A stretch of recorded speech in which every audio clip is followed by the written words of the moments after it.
है आप सभी का हमारे आज के सेशन में, जिसमें हम चर्चा कर रहे हैं श्रीमद् भगवद गीता के अध्याय संख्या 9 परम गुह्य ज्ञान के श्लोक संख्या 4 को।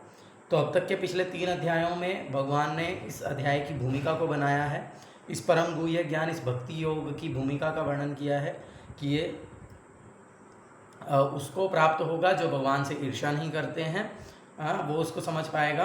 और फिर उसके बाद जो है उसकी महिमा का वर्णन करते हुए भगवान बताते हैं कि ये जो भक्ति योग का ज्ञान है ये सभी विद्याओं का राजा है, सबसे अधिक गुह्य है, सबसे अधिक पवित्र है, उत्तम है, विनाश नहीं होने वाला है, वास्तविक धर्म है और इसको करने से सर्वाधिक सुख प्राप्त होता है। और फिर अगले श्लोक में भगवान बताते हैं कि जो लोग अश्रद्धालु हैं, जिनकी श्रद्धा नहीं है, वे इस ज्ञान का लाभ नहीं उठा सकते, वे इस ज्ञान को नहीं समझ पाएंगे। और अब चौथे श्लोक से लेकर के जो है 10वें श्लोक तक भगवान यहाँ पर अपने सर्वव्यापक रूप का वर्णन कर रहे हैं। किस प्रकार से ये पूरा जगत भगवान पर ही निर्भर करता है, इसका वर्णन भगवान यहाँ पर कर रहे हैं। तो आज हम इसको पढ़ना शुरू करेंगे चौथे श्लोक से। तो कृपया सभी दोहराइए। मया तत्मिदं सर्वं मया तत्मिदं सर्वं जगत् अव्यक्तमूर्तिना जगद्व्यक्तमूर्तिना मत्स्थानि सर्वभूतानि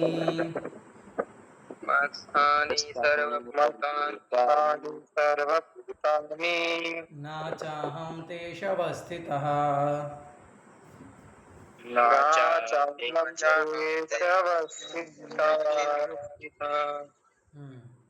तो यहाँ पर क्या होगा, इन श्लोकों को बहुत ध्यान से समझने की आवश्यकता है, क्योंकि ये बेसिकली ये ज्ञान योग के टाइप का है जो यहाँ पर अभी वर्णन किया जा रहा है। क्योंकि यहाँ पर बहुत सारी जगलरी ऑफ वर्ड्स रहेगी, एक ही जैसे शब्द बार बार आएंगे। कृपया सब लोग म्यूट रखिए। एक ही जैसे शब्द बार बार आएंगे जिससे कि कन्फ्यूज़न हो सकती है। तो इसीलिए इसको हमको बहुत ध्यान से समझना है। तो इसका अनुवाद है, भगवान बोल रहे हैं यह संपूर्ण जगत मेरे अव्यक्त रूप द्वारा व्याप्त है। समस्त जीव मुझ में है किंतु मैं उनमें नहीं हूँ। मया मतलब मेरे द्वारा, ततम इदम सर्वम, ये जो पूरा जगत है ये मेरे द्वारा व्याप्त है, भगवान बोल रहे हैं। अव्यक्त मूर्तिना, और मैं कौन हूँ? मैं अव्यक्त मूर्तिना हूँ, यानी कि भगवान जो कि अव्यक्त हैं, जिनको कि हम देख नहीं सकते हैं, ऐसे भगवान के द्वारा ये पूरा जगत व्याप्त है। और उसके बाद क्या बोल रहे हैं? मत स्थानी सर्वभूतानि, और सारे जीव मुझ में स्थित हैं, लेकिन ना चाहम तेषु अवस्थितः, लेकिन मैं उसमें स्थित नहीं हूँ, मैं उनमें नहीं हूँ। यस, तात्पर्य भगवान की अनुभूति स्थूल इंद्रियों से नहीं हो पाती। कहा गया है अतः श्री कृष्ण नामादि ना भवेद्ग्राह्यम इंद्रियै सेवन मुखे ही जिह्वादो स्वयमेव स्फुरत्यदा। तो अभी रिसेंटली हमने एक भगवान के एक नाम के विषय में चर्चा किया था। किसी को याद है क्या नाम? अधोक्षज। अधोक्षज, यस। और अधोक्षज नाम का क्या अर्थ है? कौन बताएगा? मोहित प्रभु बताएंगे अधोक्षज नाम का क्या अर्थ है? हरे कृष्णा प्रभु मुझे याद नहीं आ रहा, पर जहाँ तक मुझे पता है कि जो संपूर्ण इंद्रिय के स्वामी है वो ऋषिकेश है। यस, भूपेंद्र प्रभु जानते हैं अधोक्षज शब्द का अर्थ?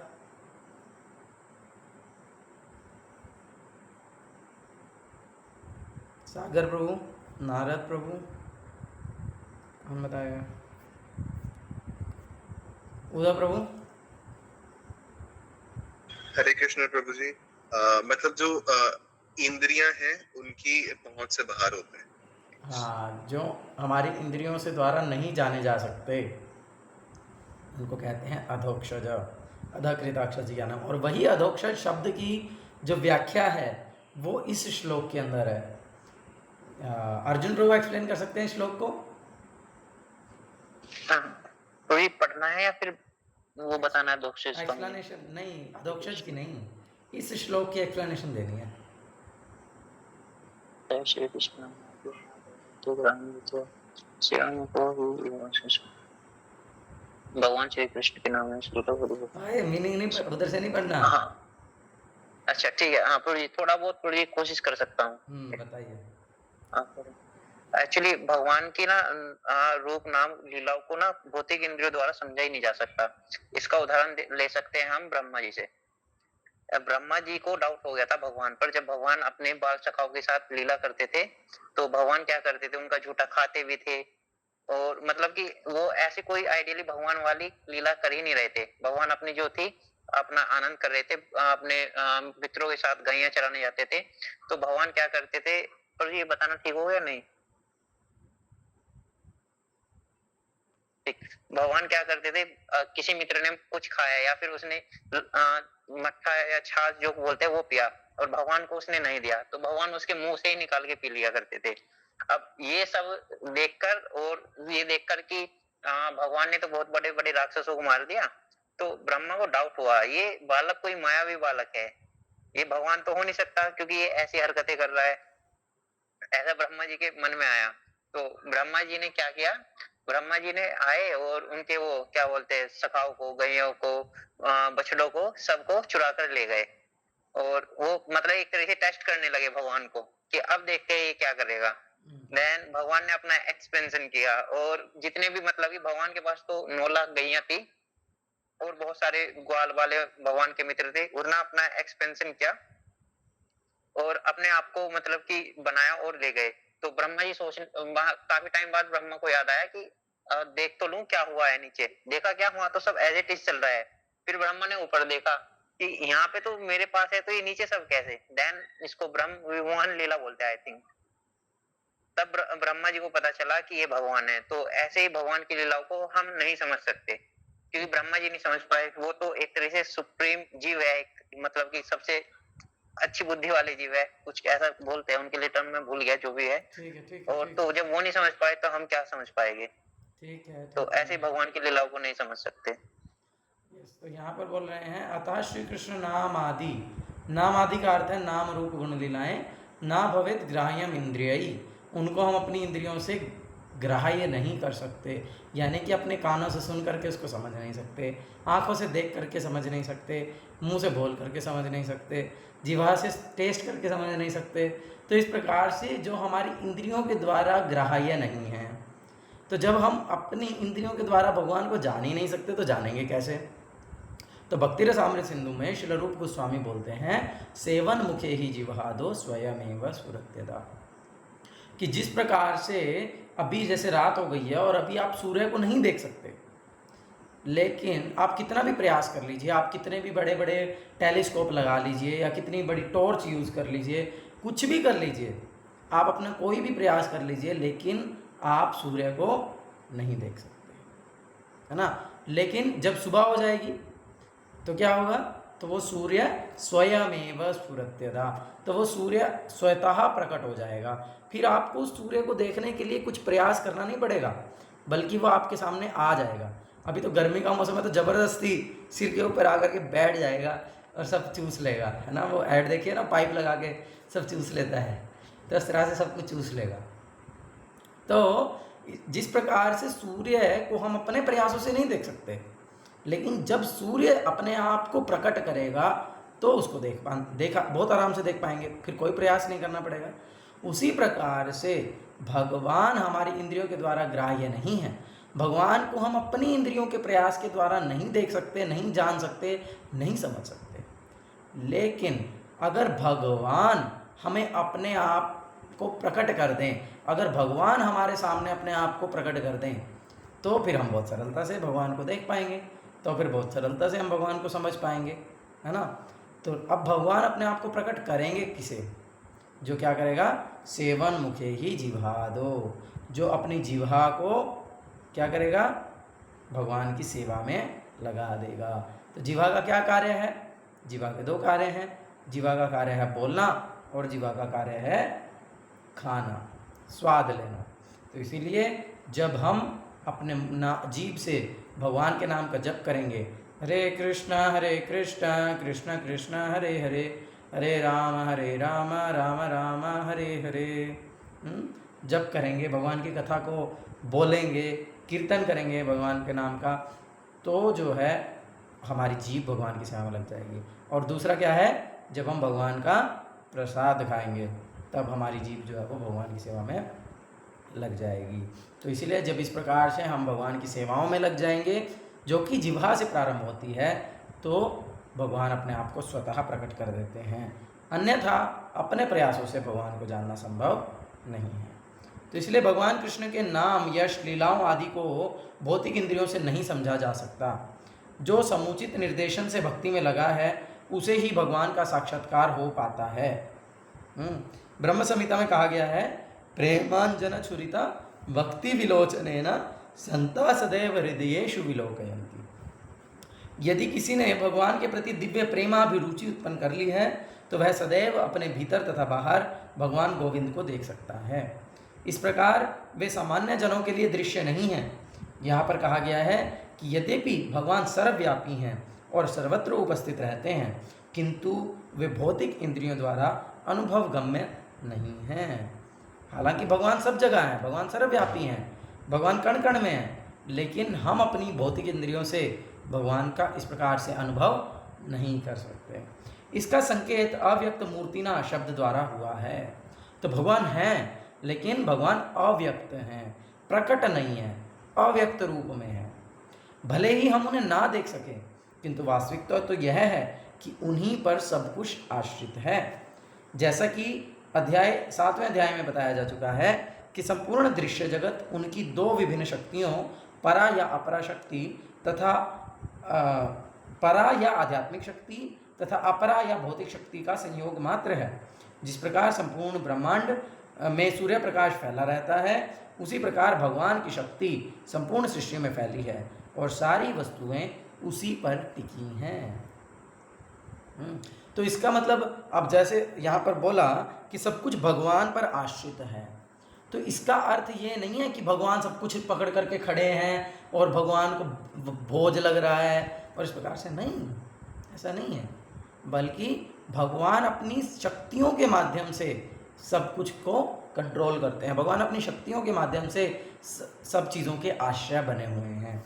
और वो शक्तियाँ क्या हैं? पराशक्ति और अपराशक्ति। बताओ, कौन बताएगा कि अपराशक्ति क्या है? नहीं, पहले चलो पराशक्ति, दोनों ही, परा और अपरा, जो भी, कौन बता सकता है? किसको याद है? 7वें चैप्टर में पढ़ा ना, 7वें चैप्टर का 4th and 5th श्लोक। भूमिरापो नलो वायु खम्मनो बुद्धिरेव च अहंकार इति यम में भिन्ना प्रकृतिरष्टदा अपरेयमितस्त्वन्यां प्रकृतिं विद्धि में परम जीवभूता महाबाहो ये तम धार्यते जगत। किसी को याद है?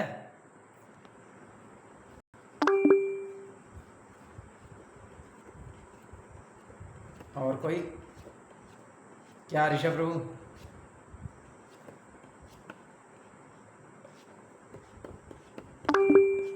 बताओ।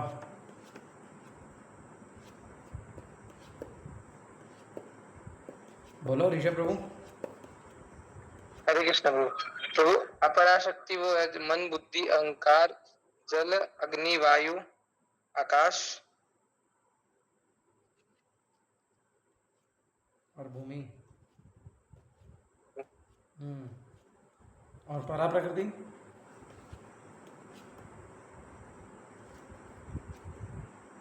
परा प्रकृति है जीव।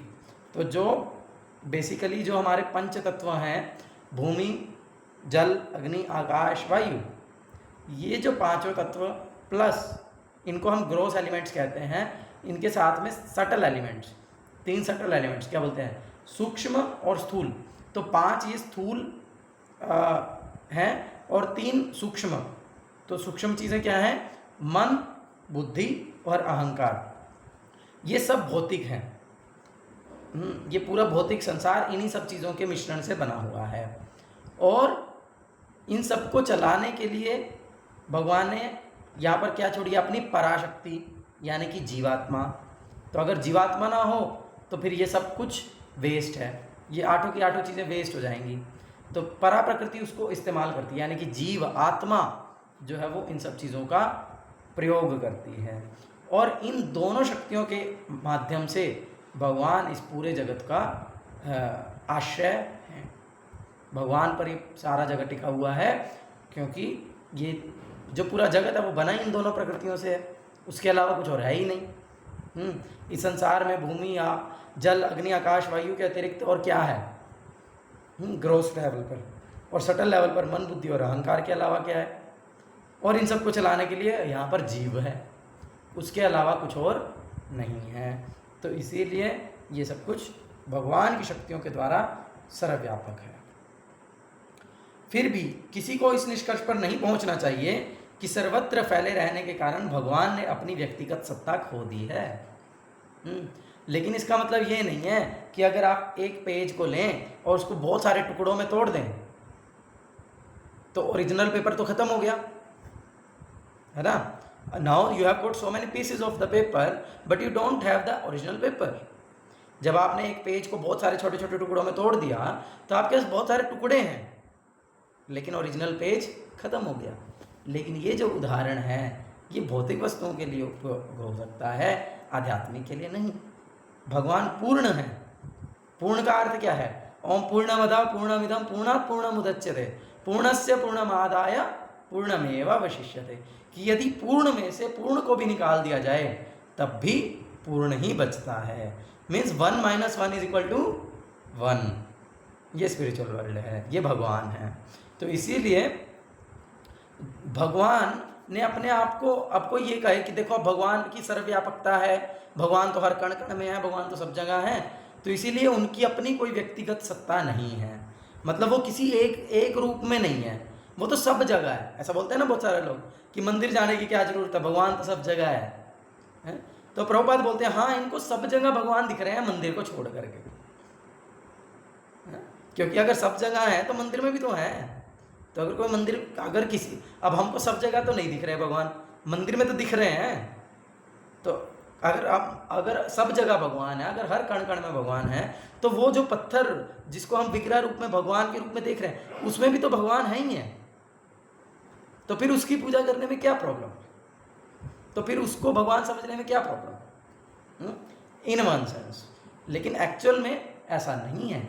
भगवान सब जगह होते हुए भी अपनी व्यक्तिगत सत्ता को बना करके रखते हैं, क्योंकि भगवान पूर्ण है।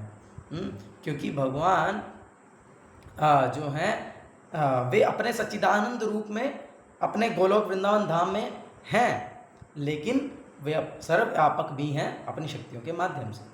इसीलिए ऐसे तर्क का निराकरण करने के लिए भगवान कहते हैं कि मैं सर्वत्र हूँ और प्रत्येक वस्तु मुझ में है, तो भी मैं पृथक हूँ।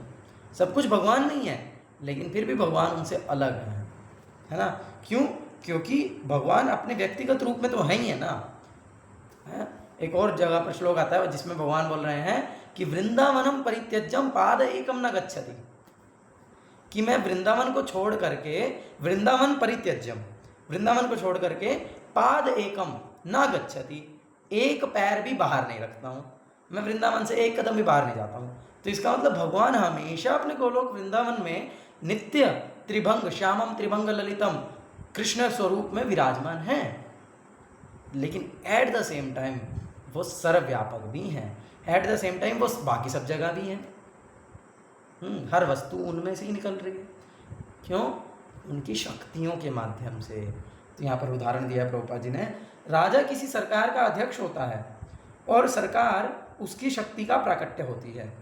विभिन्न सरकारी विभाग राजा की शक्ति के अतिरिक्त और कुछ नहीं होते, और प्रत्येक विभाग राजा की क्षमता पर निर्भर रहता है ना। तो हर जगह पर गवर्नमेंट के रूल्स अप्लाई हो रहे हैं। तो वो गवर्नमेंट क्या है? वो गवर्नमेंट इम्पर्सनल रूप है सरकार का या प्रधानमंत्री का, या राजा का कह लो। तो वह राजा का सर्वव्यापक रूप है सरकार के रूप में।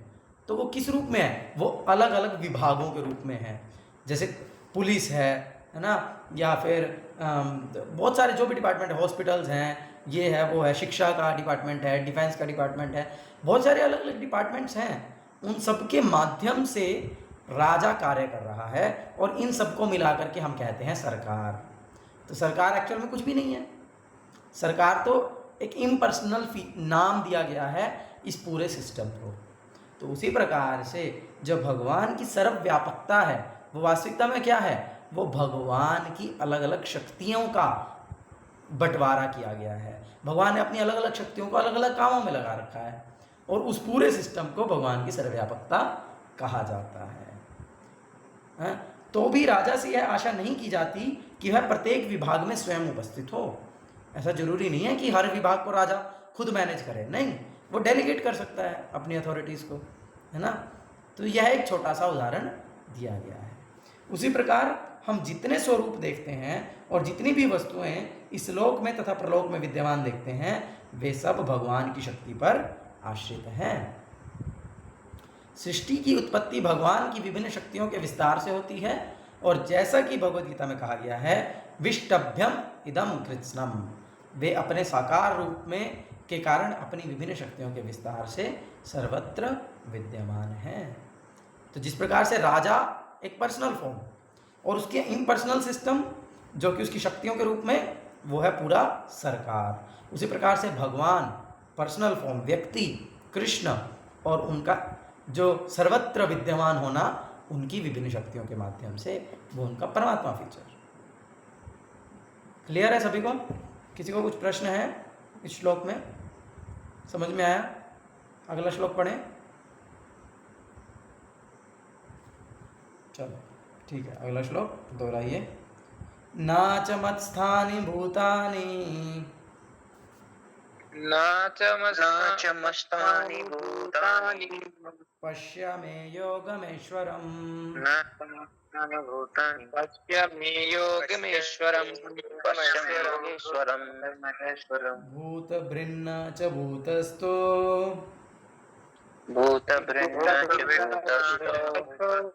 ममात्मा भूतभावना।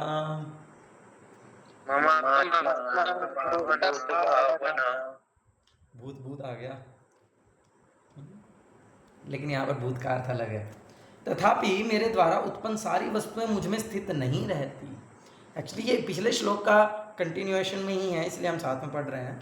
तो भगवान ने पिछले श्लोक का क्या अनुवाद किया कि वह संपूर्ण जगत मेरे अव्यक्त मेरे रूप द्वारा व्याप्त है, समस्त जीव मुझ में है किंतु मैं उसमें नहीं हूँ।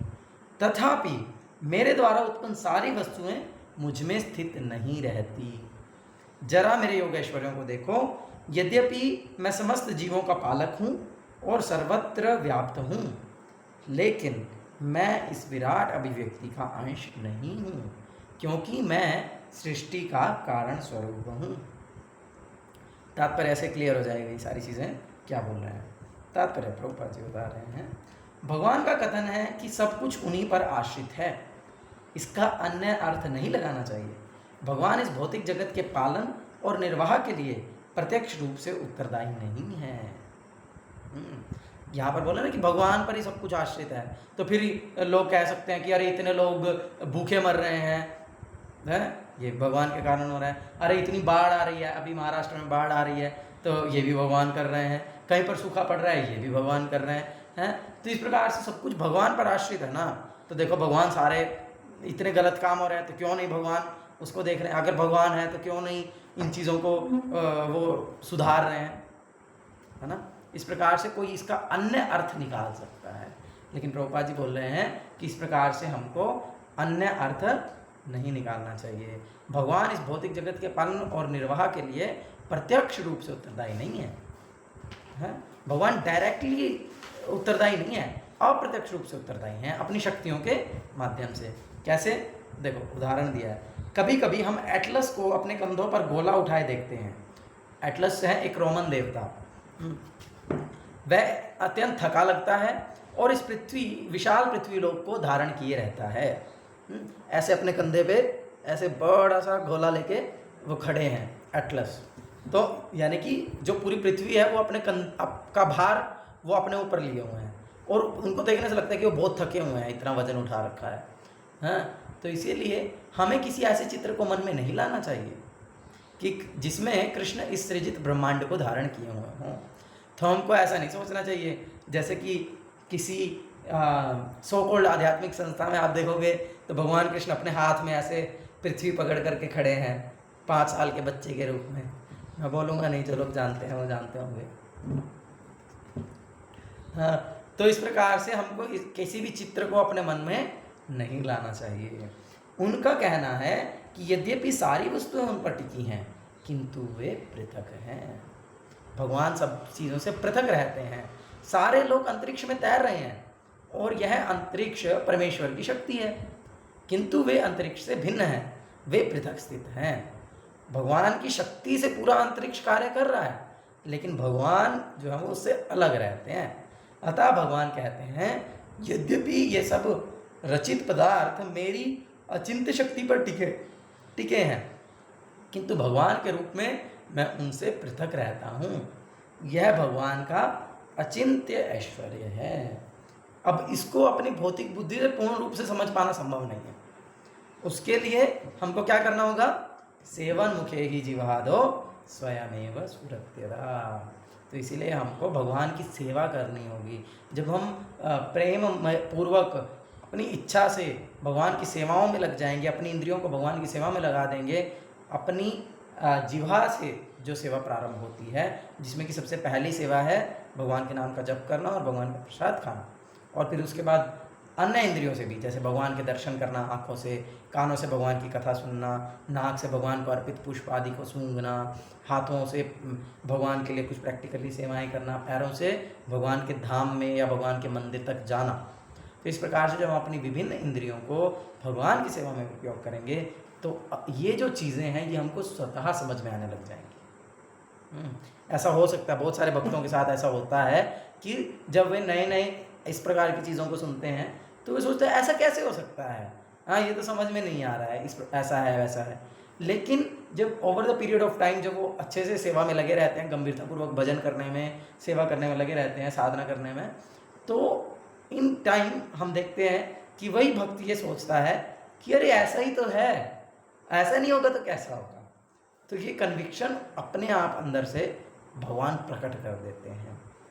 तो इसलिए इसके लिए हमको क्या करना होगा? इसके लिए हमको भगवान की सेवा में लगाना चाहिए अपनी इंद्रियों को। ठीक है जी। वैदिक कोश निरुक्ति में कहा गया है युज्यतेनेन दुर्घटेषु कार्येषु।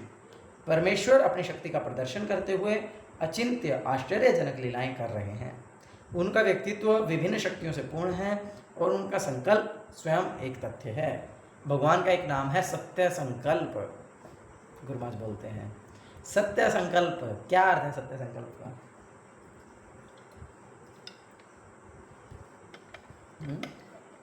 कोई सोच सकता है क्या अर्थ है?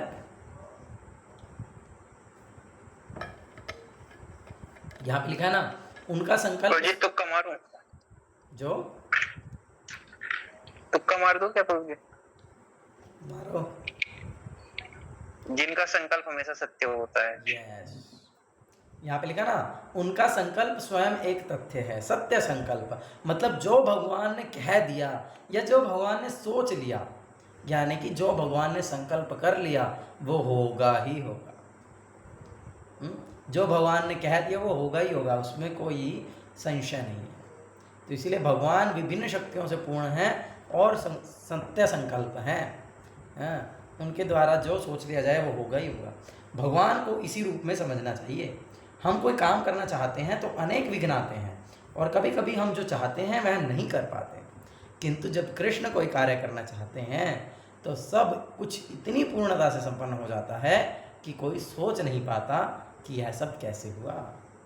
उदाहरण के लिए हिरण्यकशिपु ने अपने आप को अमर बनाने के लिए सारे प्रयास कर लिए थे, जितनी वो बुद्धि लगा सकता था कि भाई मैं दिन में ना मरूं, मैं रात में ना मरूं, मैं अस्त्र से ना मरूं, शस्त्र से ना मरूं, ब्रह्मा जी के द्वारा बनाई हुई किसी जीव योनि से ना मरूं, निर्जीव से ना मरूं, सजीव से ना मरूं, घर के अंदर ना मरूं, बाहर ना मरूं, तो 12 महीने में से किसी महीने में ना मरूं। तो इस प्रकार से जितना बुद्धि लगा सकता था सब बुद्धि उसने लगा दिया। लेकिन फिर भी भगवान ने नरसिंह रूप में प्रकट होकर के इतने दिव्य समय में उसके लिए विशेष रूप से अधिक मास बना दिया, फिर उसमें संध्या के समय, शाम का समय घर की दहलीज पर अपने घुटनों पर रख करके अपने नाखूनों से भगवान ने उसका वध कर दिया। तो इसलिए जब भगवान कोई कार्य करना चाहते हैं तो वो इतनी पूर्णता से संपन्न हो जाता है कि कोई सोच भी नहीं पाता कि ये सब कैसे हो गया। भगवान इसी तथ्य को समझाते हैं, यद्यपि वे समस्त सृष्टि के पालक और धारण करता हैं, किंतु वे इस सृष्टि का स्पर्श नहीं करते। ऐसा नहीं है कि वजन पकड़ करके भगवान खड़े हैं और भगवान थक रहे हैं, नहीं, वे स्पर्श तक नहीं करते।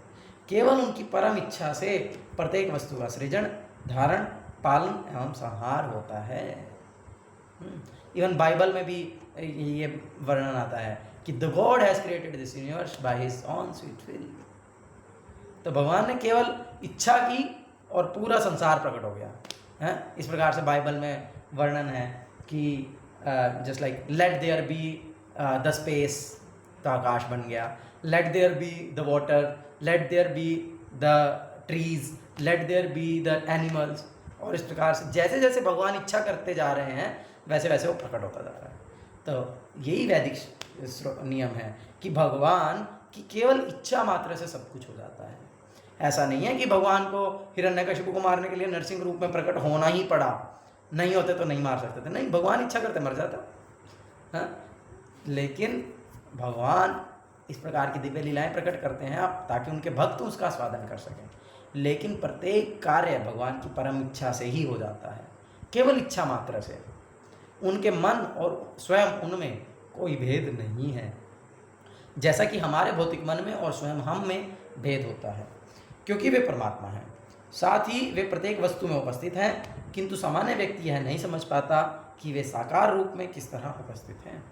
वे भौतिक जगत से भिन्न हैं तो भी प्रत्येक वस्तु उन्हीं पर आश्रित है। यहाँ पर इसे ही योगम ऐश्वर्यम अर्थात भगवान की योग शक्ति कहा गया है। ठीक है जी, समझ में आ गया सभी को? क्लियर है?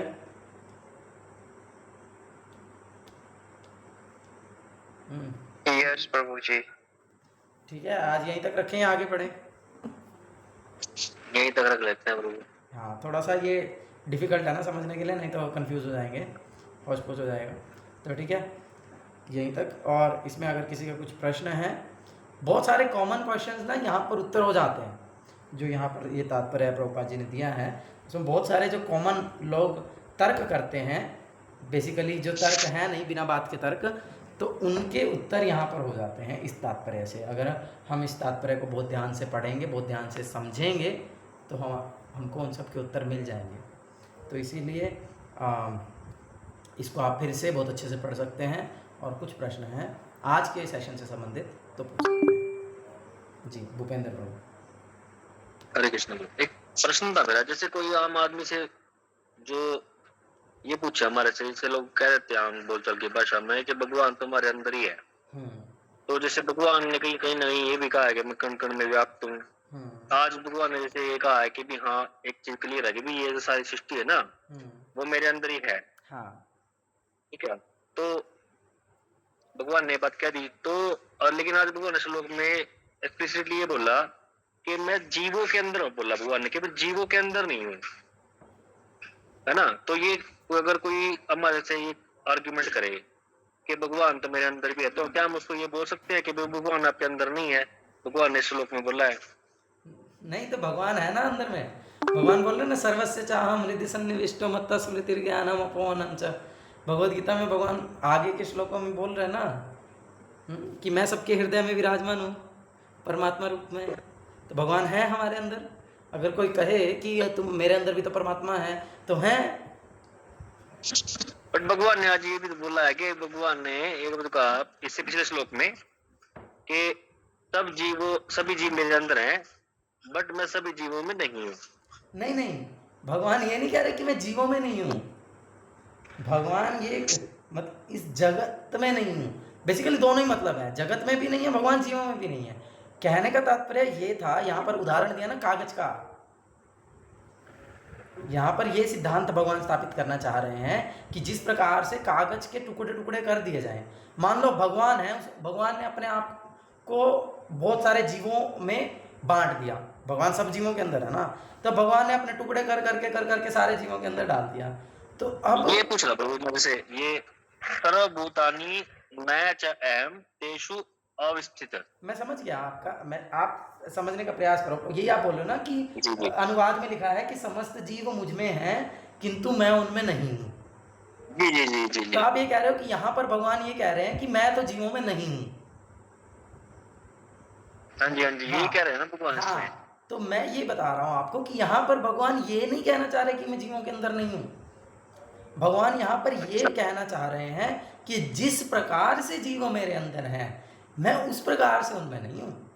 मतलब कहने का ये है, वही मैं उदाहरण दे रहा हूँ कि मतलब कहने का यही है कि जैसे कागज के अगर टुकड़े टुकड़े कर दिए जाएं तो पूर्ण कागज का अस्तित्व खत्म हो जाता है, वो फिर टुकड़े ही बचते हैं। भगवान बोल रहे हैं कि मैं इस तरह से नहीं हूँ कि क्योंकि मैं सब जीवों में हूँ तो मैं अलग से नहीं हूँ, ऐसा नहीं है।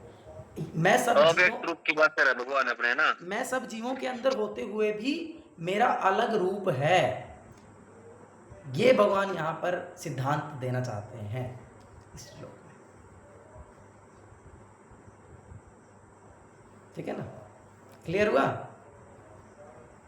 हाँ मैं कुछ समझ पाया हूँ, उसमें भगवान अव्यक्त रूप की बात कर रहे हैं, अपने व्यक्त रूप की बात नहीं कर रहे। हाँ भगवान कह रहे हैं कि जैसे अपने अव्यक्त रूप में सभी जीव मेरे अंदर हैं, लेकिन मैं उनके अंदर अव्यक्त रूप में नहीं हूँ, ऐसे कुछ अव्यक्त रूप में, कहना तो चाह रहे हैं। अव्यक्त का मतलब होता है जिसको हम देख नहीं सकते या जिसको अनुभव नहीं कर सकते। तो भगवान परमात्मा रूप में भी अव्यक्त हैं और भगवान रूप में भी अव्यक्त हैं।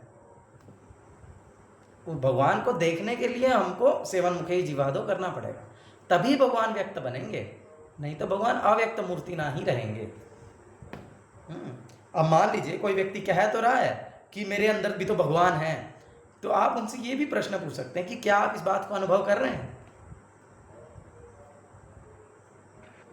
जी प्रभु जी। अच्छा वो कहे, और अगर आपको अपने अंदर भगवान दिख रहे हैं, मतलब अगर आपके अंदर भगवान है तो बाकी सब जीवों में भी तो भगवान है।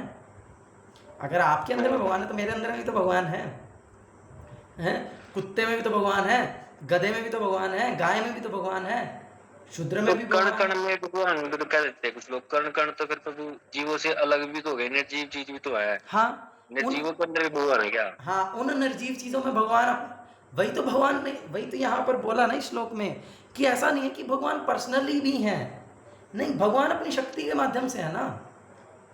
यही तो बोला ना कि ऐसा जरूरी नहीं है। प्रभुपाद जी ने यहाँ पर उदाहरण दिया राजा का कि जो राजा है उसको जरूरी नहीं है कि वो हर अपने विभाग में खुद पर्सनली प्रेजेंट हो, कि वो अपने डिफेंस विभाग को भी वही संभाले, एजुकेशन डिपार्टमेंट को भी वही संभाले, हैं, पुलिस डिपार्टमेंट को भी वही संभाले, सब डिपार्टमेंट को उसको पर्सनली संभालने की ज़रूरत नहीं है। वो तो ओवरऑल सब डिपार्टमेंट्स को कंट्रोल करता है, लेकिन वो सारे डिपार्टमेंट्स उसकी शक्तियों के द्वारा कंट्रोल होते हैं। तो उसी प्रकार से भगवान कण कण में हैं, लेकिन इसका मतलब ये नहीं कि भगवान पर्सनली कण कण में है, भगवान अपनी शक्तियों के माध्यम से कण कण में है, और वही भगवान की शक्ति है। अपरा शक्ति भूमि रापो नलो वायु खम मन बुद्धि रेव च। तो यानी कि ये जो भूमि है, यानी ये जो पृथ्वी, मिल गया प्रभु, मिल गया, इसका आंसर मिल गया मुझे। मैंने ना ये भी सर्च किया, जैसे ये भगवान कह रहे हैं ना सर्वभूतानि, मैंने भूतानि का शब्द का सर्च किया, तो भूतानि का अर्थ होता है जीव भी होते हैं, क्रीचर भी होते हैं, और एलिमेंट्स भी होते हैं, जो भी चीजें एग्जिस्ट करती है ना। तो हो सकता है कि भगवान इसमें निर्जीव वस्तु के बारे में बात कर रहे हो कि भी मैं उनके अंदर नहीं हूँ, जैसे हम कह देते हैं मिट्टी पड़ी है, मिट्टी में भगवान, ऐसा नहीं। नहीं तो क्लियर किया ना, भगवान है ना, उसमें भी स्पेकुलेशन नहीं करना है। प्रभुपाद जी तात्पर्य में क्लियर किए ना, भगवान है लेकिन भगवान पृथक भी है। ये यही सिद्धांत है यहाँ पर इस प्रकार से हमको स्पेकुलेशन नहीं करना है। भगवान क्या बोलते हैं, जो निर्जीव चीज़ें हैं भगवान उसमें भी हैं अपनी शक्ति के माध्यम से, और जो जीव के में भी हैं वो भी अपनी शक्ति के माध्यम से, पराशक्ति के माध्यम से, और हमारे शरीर के अंदर में भी हैं परमात्मा रूप में पर्सनली। लेकिन इन सब से अलग भगवान अपने पर्सनल फॉर्म में हैं। भगवान अपने सच्चिदानंद विग्रह, जो ईश्वर परम कृष्ण सच्चिदानंद विग्रह रूप है, उसमें भी हैं। ओके, भगवान कह रहे हैं जैसे सभी जीव मेरे अंदर तो हैं एक प्रकार से, बट मैं उनके अंदर